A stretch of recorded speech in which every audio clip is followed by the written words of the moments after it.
We zijn toe aan, weer aan live muziek, want Chris Grem die brengt een intieme ode aan Neil Diamond. En hij is hier.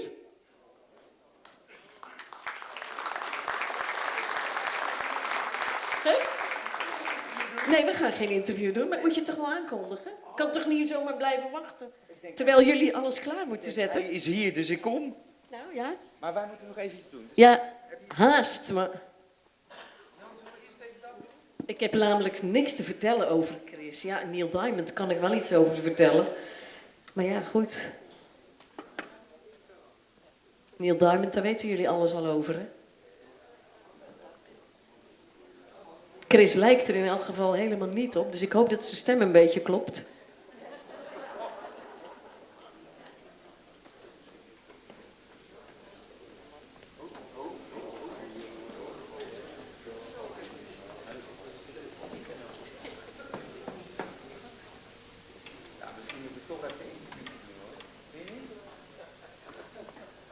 Nee, dan moeten we nog langer wachten.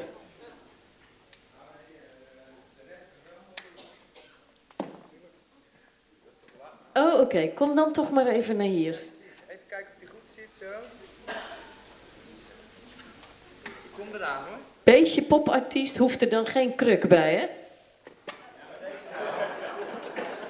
Oké, Chris. Waarom Neil Diamond? Nou ja, dat is allemaal een beetje gek gegaan eigenlijk. Het is natuurlijk corona geweest. En ik speel best vaak in mijn eentje op feestjes, achter de piano, en dan speel ik van alles. En natuurlijk ook Sweet Caroline van Neil Diamond. En dan zingt heel de zaal mee met dat ene stukje. Ja, meestal wel. Ik weet niet of dat hier ook zo is. Dat gaan we zo zien. Maar... Hier doen ze dat niet. Nee, oké, nou dan is het... Het is een net publiek. Ja. Nou ja, ik speel het eigenlijk altijd, dat nummer. Als ik denk, nou, het loopt niet, dan zet ik die erin en dan... Maar toen kwam er iemand naar me toe die zei, waarom speel je niet veel meer van Neil Diamond? En toen had ik tijd, want het was corona, dus toen ben ik erin gedoken en toen dacht ik, wow, dat is mooi. Hij had best wel een paar hitjes. Dat kun je zeggen, ja. Ja, heel erg veel. Ja, het is natuurlijk een enorm hit, die man. Hij heeft hits gemaakt voor UB40, tenminste, hij schreef die nummers zelf, maar UB40 heeft het gecoverd en de Monkees en Cliff Richard, heel veel mensen. Ben je al klaar, Jan? Volgens mij wel. Want ik heb helemaal geen zin om te praten, ik wil gewoon spelen. Oké, Sweet Caroline dus en nog een paar andere. Ja, dat ga ik nou niet verklappen natuurlijk. Oké, we geven hem een applaus. Hij gaat eerst weg, want hij heeft echt een act ervan gemaakt. Neil Diamond. Hij had hit na hit na hit.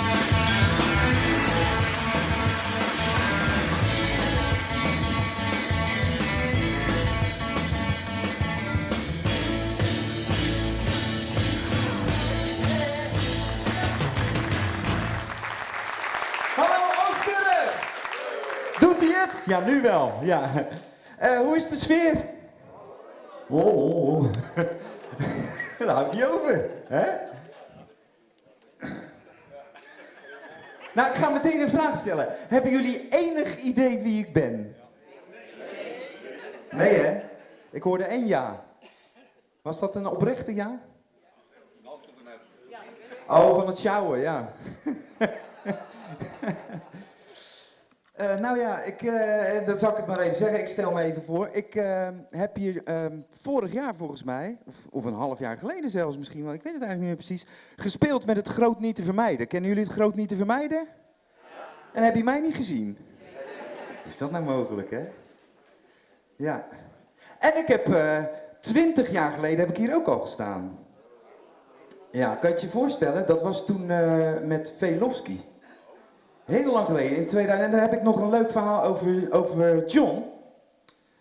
Kennen jullie John? Ja, natuurlijk. Het gaat vanavond ook heel erg over John. John ontmoette ik toen bij dat eerste optreden met Velofsky. Wij kwamen aan en we liepen de foyer binnen en ik zag daar een uitgeknipt foto staan van Uma Thurman. Kennen jullie Uma Thurman? Dat is die actrice die speelt in die Quentin Tarantino films, Kill Bill en zo. En nog steeds niet, maakt ook niet uit. Ik wel. Ik vond haar helemaal te gek. En ik zei tegen John, Oh, die wil ik. Nou ja, en hij zei, ja, we willen allemaal wel wat. Maar toen gingen wij dus optreden en na zo'n optreden krijg je bloemen. En John komt op met de bloemen en hij geeft iedereen bloemen, behalve mij. En hij ging af. Dus ik dacht, nou ja, niet genoeg bloemen gekocht. Kan. En toen kwam hij weer terug met die pop van Uma Thurman. Ja, dat was mooi, hè? Dat is mijn herinnering aan John. Ja. Ja.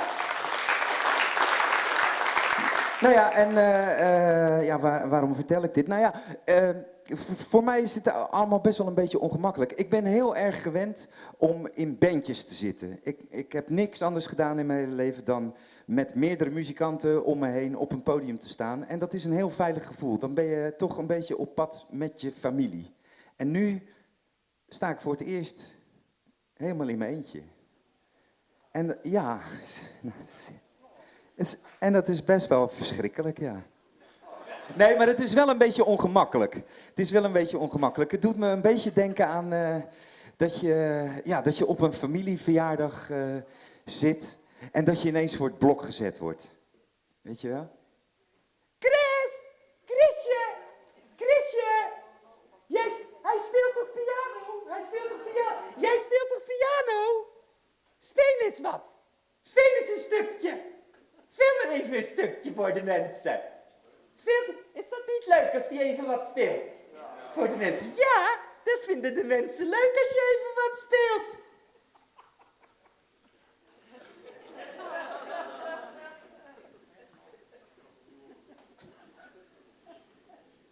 Nou, dat ging ik dus echt niet doen, hè?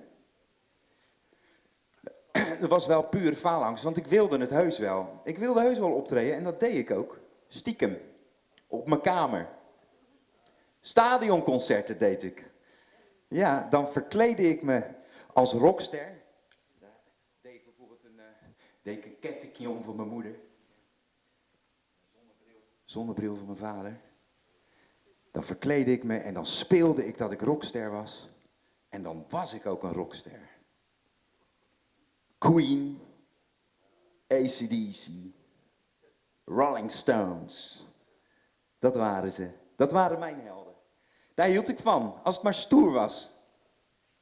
En dan had je altijd op maandagavond om 7 uur, had je kans dat je ze zag. Dat je ze zag bewegen in het echt. Tenminste, niet in het echt, maar op tv. Want maandag had je altijd Top op. Juist, inderdaad. Ja. Ja, inderdaad. Met altijd hetzelfde ritueel. Eerst douchen en dan met nat haar in mijn Feyenoord pyjama op de bank klaar gaan zitten met nibbits, cola en Ad-Visser. Met als hoogste nieuwe binnenkomer op nummertje 31, hier is Neil Diamond met zijn nieuwste single, Hello Again. Neil Diamond. Die ken ik niet. Dus daar hou ik niet van. Want die ken ik niet. Ik moet even de piano ook nog aanzetten. Ja. En dat nummer begint. En ik hoor dat orkest. En die piano. En die stem.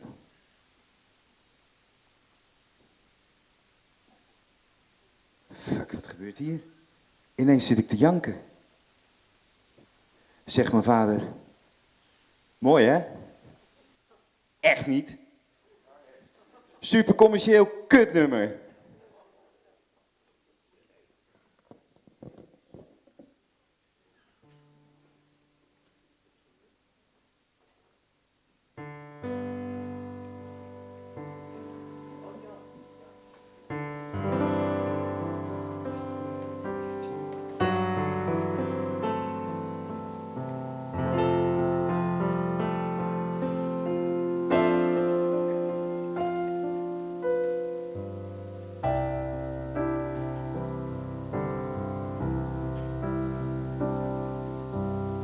Hello again, hello.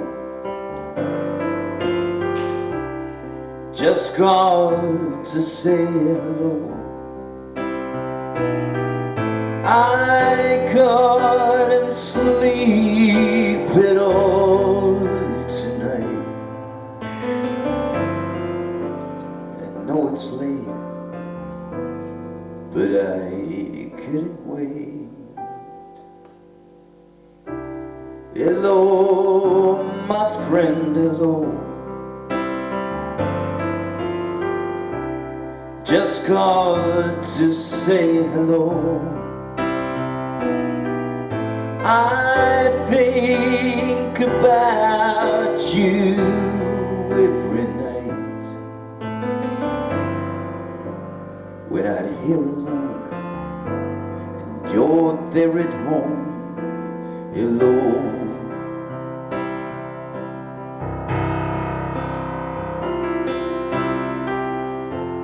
Maybe it's been crazy and maybe I'm to blame, but I put my heart above my head.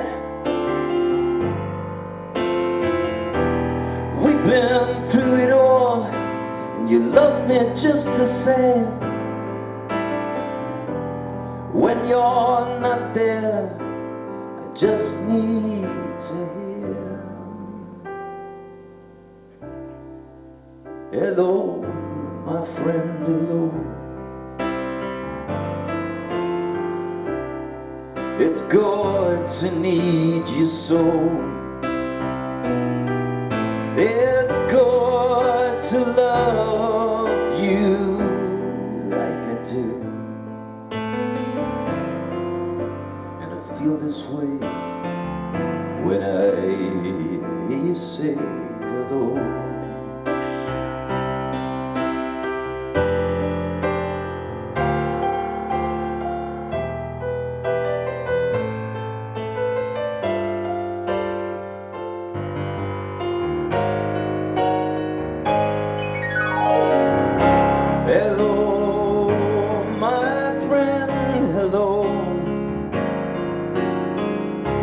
Just called to say hello. I think about you every night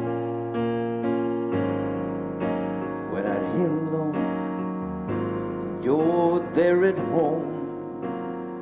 Hello.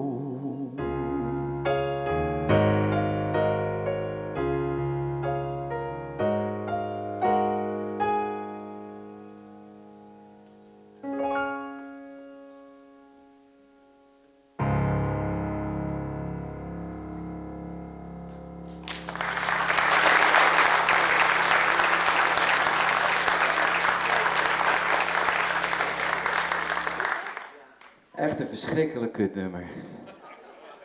Ja, maar ik meen het. Om te spelen is het echt verschrikkelijk. Want elke keer als ik het speel, dan breek ik bijna. Ik weet niet wat dat is met dit nummer. Daar heb ik natuurlijk wel over nagedacht. Natuurlijk is die muziek heel mooi, maar het is ook vooral de tekst. Er zit heel veel in die tekst. En Neil Diamond heeft wel eens gezegd: als je mij goed wil leren kennen, dan moet je naar mij op zoek gaan in mijn teksten. En dat heb ik gedaan. Op een ochtend werd ik wakker en daar lag ze. En ik zei: kom, neem mij. Best wel spicy, hè? Ja, de meeste mensen denken dat het over een vrouw gaat. Ik denk van niet.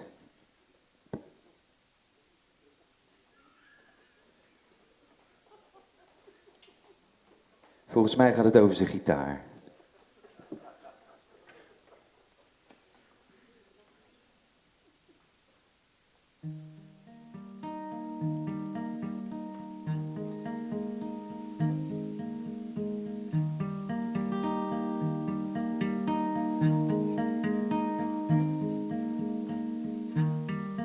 She was morning, and I was nighttime. One day woke up to find her lying beside my bed. I softly said, come take me.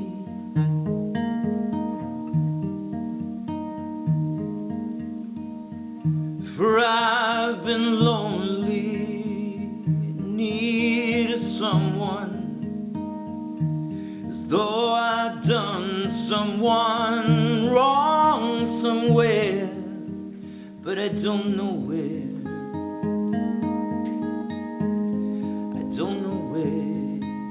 Come lately.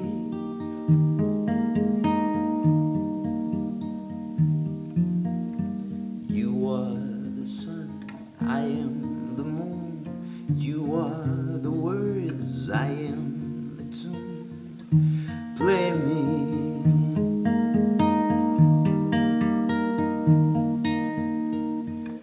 For I'm been lonely in need of someone, as though I'd done someone wrong somewhere, but I don't know where. I don't know where. Come lately.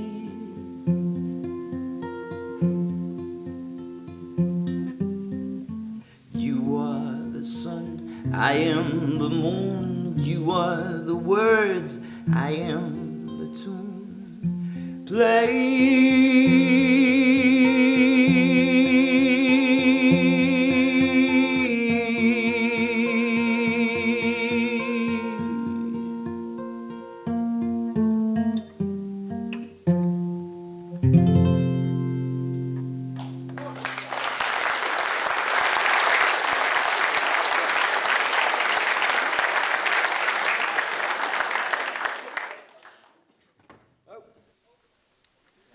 Ja. Ja, het is dus best wel, ik vind het nog steeds eng om in mijn eentje hier op het podium te staan. Maar ik zal er iets aan moeten doen. Net als Neil Diamond. Ik zal het moeten overwinnen. Heeft Neil ook gedaan. Want dat was in het begin echt helemaal geen showman. Weten de mensen niet. Maar die kwam struikelend op. Struikelde over kabels. Was super verlegen. Was altijd helemaal in het zwart gekleed. En hij staarde gewoon naar één punt. En dan ging hij zo zijn liedjes doen. Totdat hij ontdekte, wacht even. Als ik nou speel dat ik Neil Diamond ben. En ik verkleed me als Neil Diamond. Gooi hem er maar in, Milo. Dan word ik Neil Diamond. Are you ready?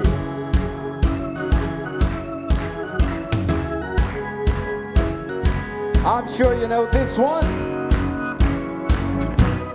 Where it began, I can't begin to know it, but then I know it's growing strong. Was in the spring, that spring became the summer. Would I believe you come along? Hands touching hands, reaching out, touching me, touching you. Sweet Caroline, come on. Good times never seem so good. I've been inclined to believe they never would, but now I look at the night and it don't seem so lonely. We filled it up with only two. And when I hurt, burden runs off my shoulders. How can I hurt when I'm holding you? One touching one, reaching out, touching me, touching you. Let's make that party, Sweet Caroline. Good times never seem so good.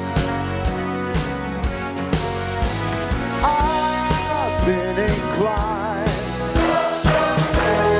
to believe they never would.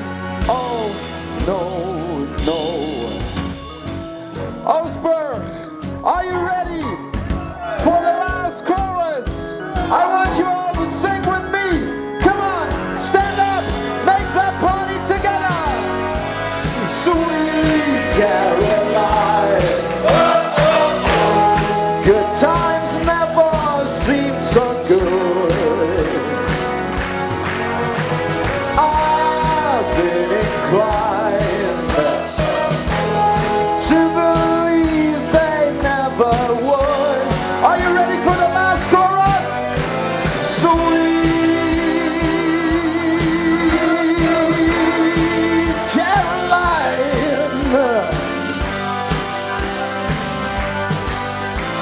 I've been inclined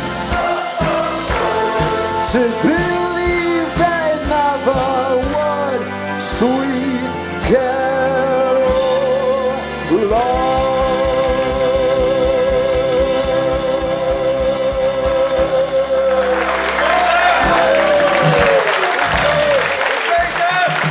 Dank jullie wel, Osberg.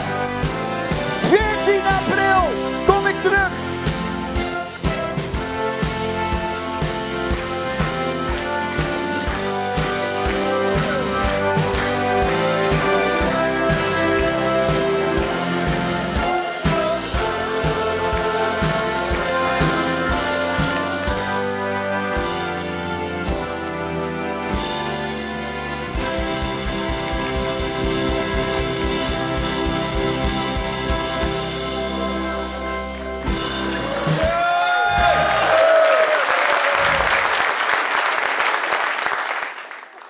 Nou Chris, dat is op 14 april volle bakken natuurlijk, hè? Ja. Nou, en de zaal heeft zich keurig gedragen. Het leven van een artiest.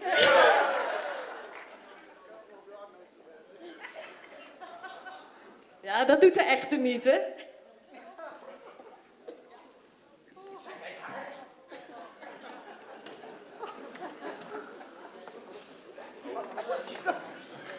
Monique Smit, die ken je vast wel als zus van Jan, maar zij heeft inmiddels naam gemaakt met haar kindervoorstellingen.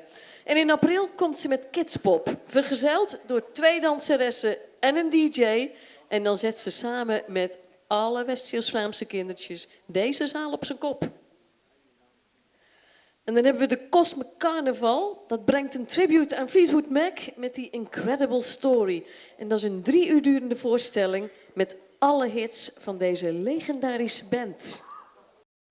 If you want to listen to Fleetwood Mac, you can play one of their great albums.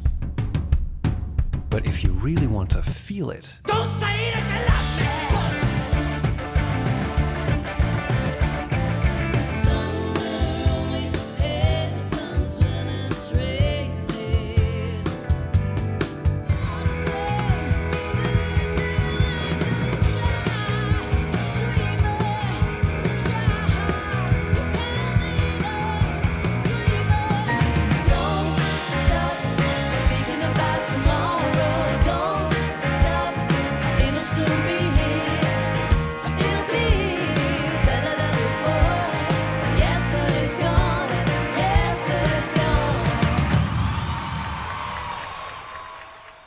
Fleetwood Mac. En dan hebben we de Silent Movie Project van pianist Stefan Graaf van Bottmer. En die neemt je mee terug naar de tijd van de stomme film van Laurel en Hardy.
begeistert. Ich muss ehrlich sagen, ich kannte das eigentlich vorher gar nicht. Ich habe das neulich im Fernsehen gesehen und das fand ich schon hochinteressant und dachte, jetzt muss man noch unbedingt kommen.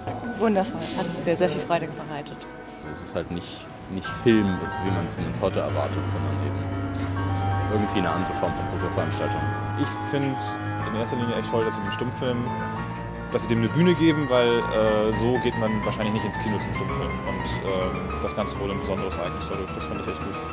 Tolle Musik, an sich eine skurrile Story, aber die Musik war einfach toll dazu. Also ich bin auch so wach geblieben wie selten in der Zeit, obwohl es ja auch anstrengend ist, auch ein düsterer Film.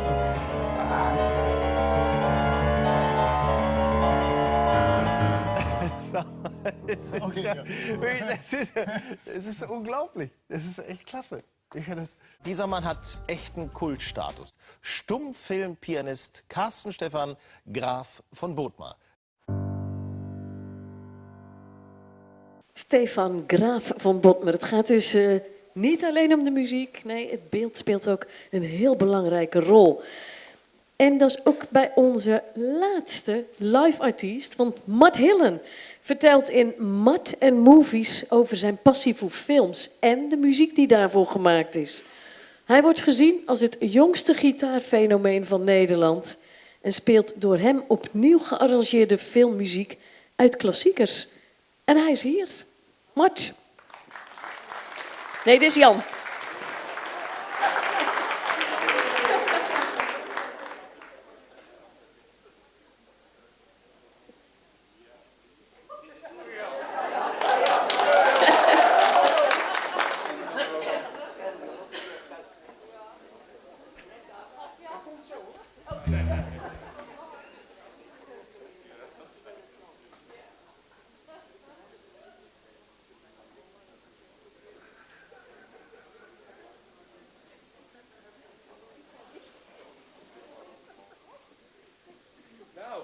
Daar is hij dan.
Dames en heren, kunnen jullie mij allemaal horen?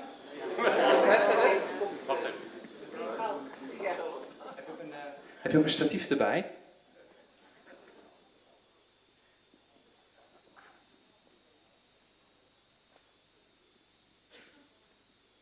Goedenavond. Jongens, we hebben allemaal 3 uur moeten rijden hè, om hier te komen, dus even een beetje rustig met ons, ja? 15 minuten, zegt hij. Nou, dan ben ik jaloers hoor. Maar goed, ik ben dus Mart Hille en leuk om hier te zijn. En ik ben 25 jaar, ik ben 4 jaar geleden afgestudeerd van het conservatorium. En in mijn nieuwste programma Mart en Movies ga ik jullie meenemen in de wereld van de filmmuziek. Er gaat van alles voorbij komen, er komen dansfilms voorbij, bandfilms, thrillers, noem het maar op. En alle muziek die ik ga spelen zijn allemaal nummers waarvan ik vind dat ze ook mogen bestaan zonder de film. En speciaal om die nummers nou te eren ga ik geen film laten zien, maar doe ik alleen de muziek. En voordat ik verder ga met het volgende nummer wil ik jullie eerst wat vertellen over deze manier van gitaarspelen, genaamd fingerstyle.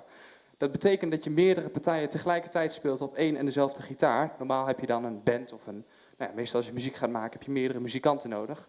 Maar bij die fingerstyle is de bedoeling dat je het allemaal tegelijkertijd doet op één en dezelfde gitaar. En dan gaan we die even opbouwen. Beginnen we met de bas. Drum. En de melodie.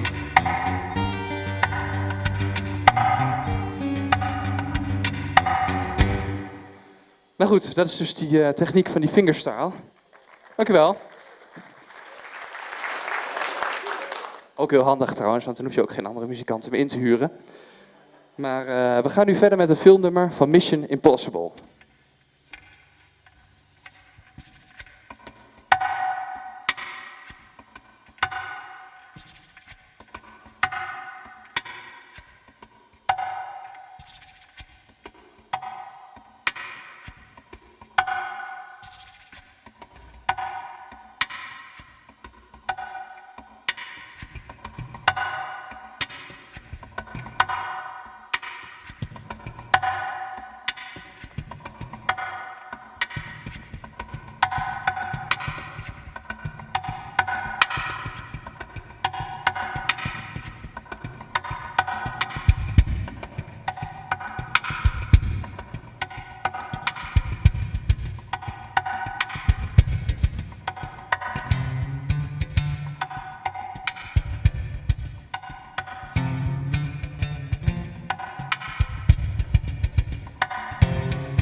Zo, we gaan nog even 1 nummertje doen. En voor dat nummer ben ik op zoek geweest naar films die gaan over een gitaar of die gaan over een gitarist. En nou vond ik 1 nummer of 1 film totaal onbekend. Maar dat gaat over een jongetje die ontdekt de akoestische gitaar. Maar weet niet precies hoe hij daarop moet spelen. Dus dan vindt hij zelf wat uit. En dan legt hij de gitaar dus plat neer en dan bespeelt hij hem van bovenaf. Die film die heet trouwens August Rush. En er zit dus een scène in die film, dat trekt hij de aandacht van iedereen, omdat hij de gitaar op die manier bespeelt. En heeft hij ook deze echo erbij.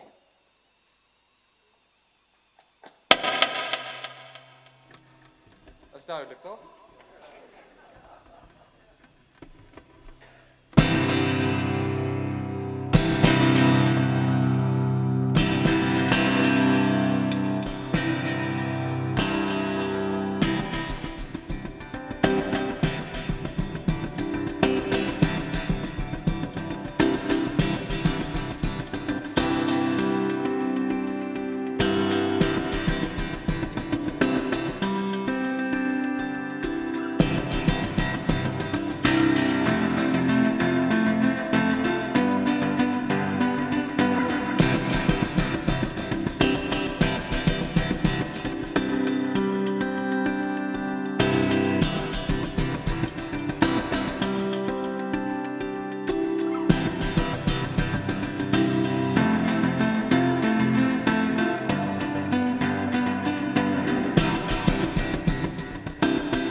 Mart, kom nog eens even terug, joh.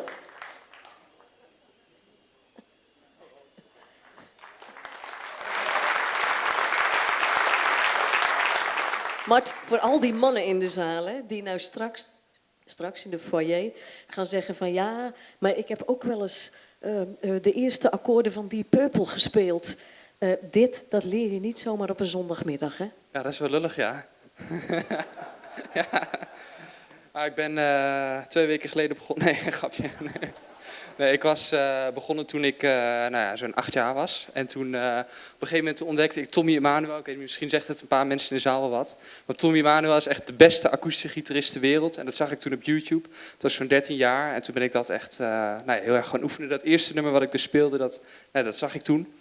En toen heb ik dat een jaar geoefend toen ik 13, 14 was. En niet helemaal toevallig ben ik dat jaar ook blijven zitten op de middelbare school. Maar goed, dat hoort er dan een beetje bij. Maar zo is het voor mij begonnen, zeg maar. Ja, het is nog niet geëindigd. Nee, gelukkig niet. Nee, het begint eigenlijk pas. Ja. Eerste keer hier, hè? Ja, precies. Nou, je moet dus 24 november weer die 3 uur rijden. Ja, daar lijkt het wel op, ja. En nu dus die 3 uur terug. Ja, ook nog. Ook nog, ja. Goed. Welkom in elk geval in november. Jongens, geef hem nog even een applaus.